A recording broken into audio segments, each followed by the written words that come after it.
វេលាស្ដាយគ្រាដែលបងជួបស្រីប្រងចរណៃសារភាព7បេះដូង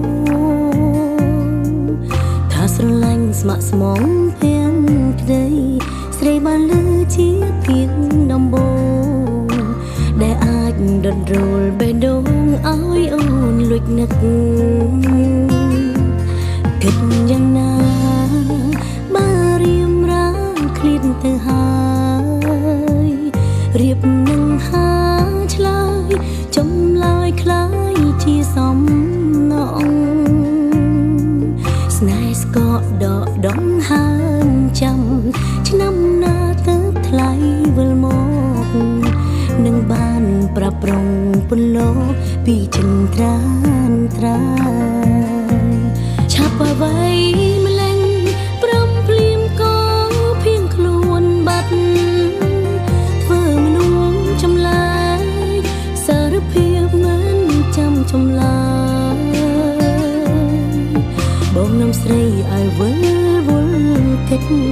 ខាងដងចិនអិនកងអត្រាយឲ្យរងចាំទឹកភ្នែកជប់ខ្នើយព្រមលងចិត្តស្នេហ៍ផ្ដាំទៅផងបើស្នេហ៍ស្នងនៅមិនឆ្ងាយផ្ដាំឆោមឆាយចិនកាយព្រមស្មងមេបើមិនជួបក៏ឲ្យសិនបងក្រុងបេះដូងមិនដូរវិញទេមនុស្សដំបងដែលអូនយល់ស្នេហ៍គឺមៀងមេ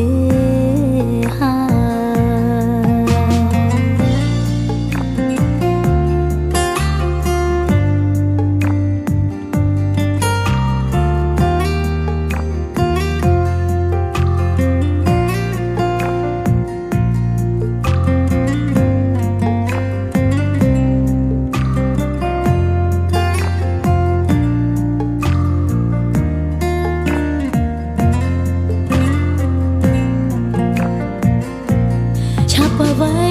ម្លេងព្រមភ្លាមក៏ភៀងខ្លួនបាត់ធ្វើមនុស្សចម្លែកសារភាពមិនចាំចម្លើយ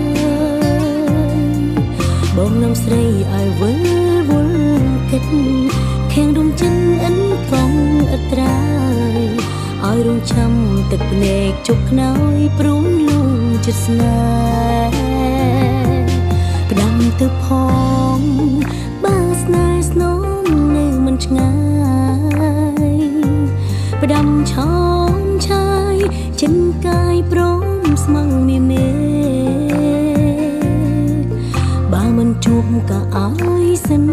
បងក្រុងបេះដូងមិនដូរវិញទេមនុស្សដំបងដែលអូនយល់ស្នេហ៍គឺមៀងមេមនុស្សដំបងដែលអូនយល់ស្នេហ៍